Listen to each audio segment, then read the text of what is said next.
Hey, how are you? I am Chris Robin, aka at Detroit Beastie, here with Fantasy Six Pack to talk about Thursday night football. We have a real fantastic game on our hands, a banger, as the kids would say, a battle for first place in the NFC East. The Washington Commanders go a little bit north to Philadelphia to battle the Eagles. Kickoff is at 8:15 p.m. Over under right now around 49 points. I love the over, and I'll tell you why shortly. And I believe by the end of this video, however you slice it, you're going to be in on it too. Before I do that, make sure you get to the website at Fantasy Six Pack. That's their handle on Twitter, or you can go to fantasysixpack.net and you can look around. I've said it the last maybe 3 or 4 weeks running, but as we head into Week 11 kickoff of Week 11 starts tonight, it's do or die. Probably is either you're all due right now or you're all die, depending on where your team sits in seasonal formats, dynasty formats, however it is.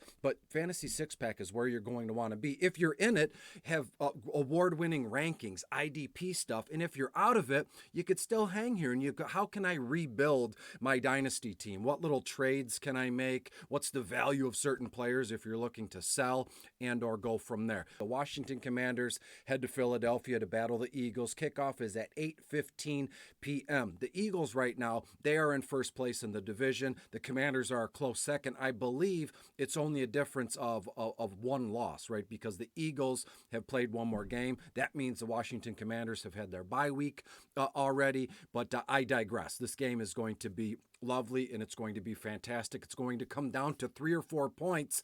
And I know you can say that with kind of a it's very vague, right? Anything margin of error in anything, specifically a football game, is around 3.5 to 4 points, something like that. If you're, if you're into the books as much as I am, I don't mean like a book you can open. I mean the sports books and meeting the guy in the alley with a brown paper bag. 3.5 points to 4 is what it normally is. But when we look at this one, as it stands, Washington 7-3, Philadelphia 7-2. So when we go from there, what are we going to do? Let's look at some of the odds in terms of Jaden Daniels and Jalen Hurts here tonight. When you look at Jaden Daniels, the young stud rookie phenom is talked about in Offensive Rookie of the Year circles, and rightfully so. He's like number one with a bullet, right? Who else is kind of there, right, to take that from him? But when you look at Jaden Daniels in Philadelphia, the Eagles, 9th overall against opposing quarterbacks, I have Daniels, 21 to 22 completions, around 215 yards, a touchdown pass, and then another touchdown on the ground, 7 to 8 carries for around 40 yards. That's flat. That's his projection flat, right? That could be his floor. I firmly believe we're looking at 2 touchdown passes from Jaden and another one on the ground. So 3 total touchdowns for the rookie could be fantastic. I want to tell you this. I could wait until we get to, Brian Robinson or Austin Eckler playing the guitar in the end zone. Get this though. Philadelphia only allowing 100.7 rush yards a game. That's 5th in the NFL, and Philly's only given up 6 rushing touchdowns all year as well. So to say Jaden's going to find the end zone, that would be the Philadelphia allowing 7 total touchdowns. I mean, anything is possible, but all I have to work with, I got 10 weeks of stats and numbers to work with here. So Jaden Daniels is absolutely at the top of our MVP captain spot list. When we look at Jalen Hurts, why would he not be number one? Jalen Hurts 1A, Jaden Daniels 1B.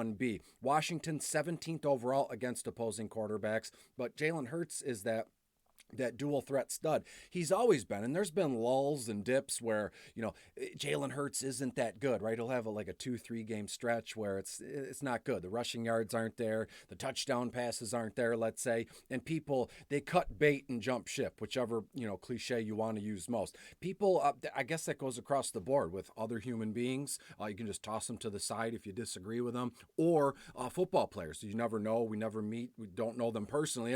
And, he screwed me. He needed 10 more yards or 1 touchdown pass, and so I'm done with him. Philadelphia fans are some of the most how can I put this without being rude? They're some of the most invested folks in the world in terms of their sports teams, but I'm getting too far ahead of myself. Jalen Hurts, 18 to 19 completions, around 220 yards. I have him for a touchdown pass, and I have him for a touchdown on the ground as well, around 9 to 10 carries for 50 yards. But I'm going to double back, make an executive decision like I did with Jaden Daniels. I think he has 2 touchdown passes as well, and then 1 on the ground. So both quarterbacks combined, MVP captain, flex spot, and vice versa.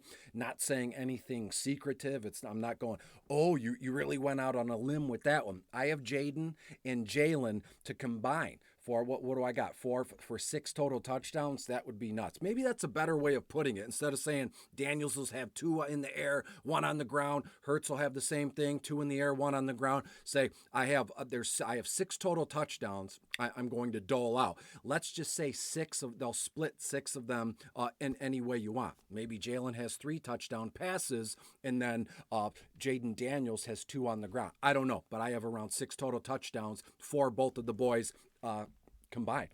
When you look at this, Washington, they're only allowing 142.7 rush yards a game. That's 28 in the NFL. In Washington, they've allowed 17 passing touchdowns so far this year, which is 25th overall. And the reason I mention that now is because Hurts is a dual threat. Just rewind the video back, however you want to do it. Jalen Hurts is in for a fantastic game. When we look at the running backs, wide receivers, there's a way that I feel we can really, we can not get over on folks, but we can focus on this game, and it's the running backs, right? Because when I look at the DVP and some of the not recent betting trends, but the stats and stuff like that, I firmly believe the running backs are where the action is going to be to a certain extent. But you got Terry McLaurin, AJ Brown. Let's start with the wide receivers, right? We're like 7 minutes in, and all I've done was spill the air with hot air, whatever you want to put it.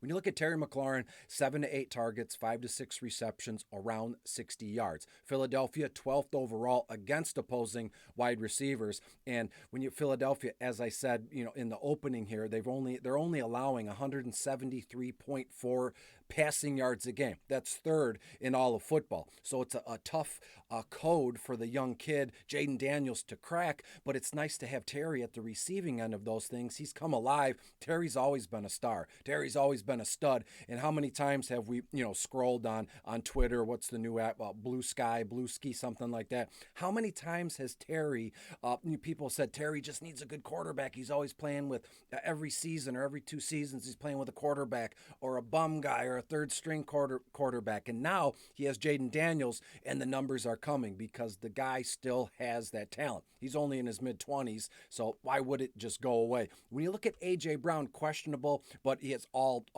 intentions as he's going to play. Trust me, I looked at some of the stuff, kind of like Devontae Smith was questionable. Who else? Dallas Goedert was questionable. Even Zach Ertz too, but everybody looks like they're going to play tonight. That's fantastic. AJ Brown, 8 to 9 targets, 5-6 receptions, around 85 to 90 yards, and I have him scoring a touchdown as well. So chalk one up. You can cross them out if that's the route you want to go. I have Jalen Hurts throwing 2, running for 1, so you can cross one out. We'll give it to AJ Brown, who is a man amongst boys, and he'll get going, right? He missed some time. He hurt his ankle or something like that, and he missed. They held him out of the game action to start the season, but he's back, and we're rolling.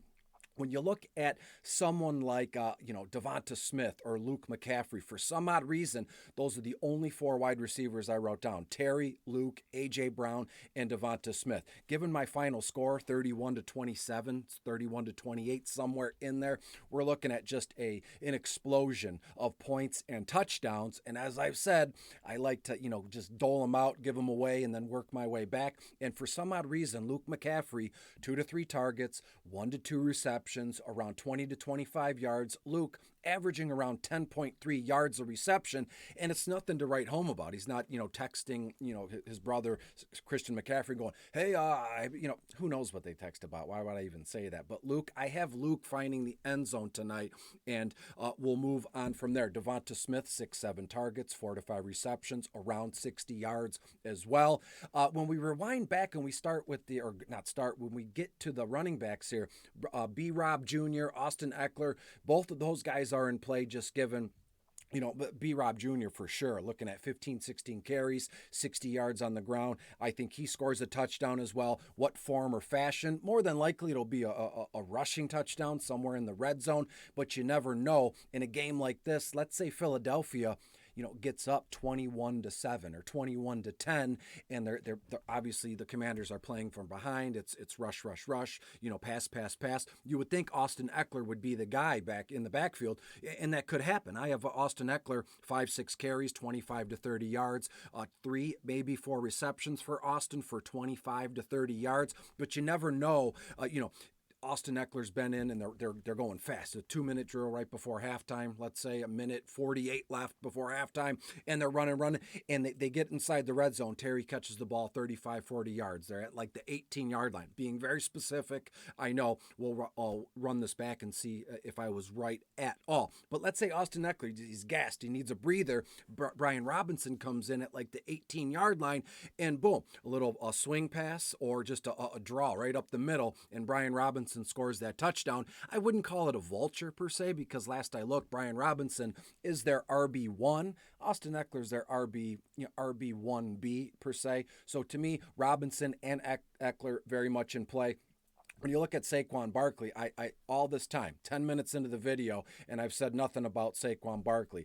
Dude's a stone cold stud, and when you look at him, 19, 20 carries, at least 100 yards on the ground. I mean, to be fair, looking at 120, 130 all-purpose yards, I'll phrase it that way, and Saquon will find the end zone as well. Washington, the Commanders so far, they've given up 10 rushing touchdowns this season, which is 19th in the league, so it's not really high, kind of low, but it's not really in the middle. It's obviously, there's 32 teams in the league, 19 is somewhere in there. But Saquon Barkley, he's a ton of dough. 15-5 on FanDuel, 10-6 on DK. So if you're going to use Saquon Barkley in your single game slate lines tonight, you're going to have to put a guy in like Luke McCaffrey and just hope for the best. And as I said, I think Luke McCaffrey finds the end zone. When we look at tight ends, Zach Ertz, Dallas Goedert, the only two dudes in town for me tonight at the tight end position. Although, single game slates, it's all flex this, flex that.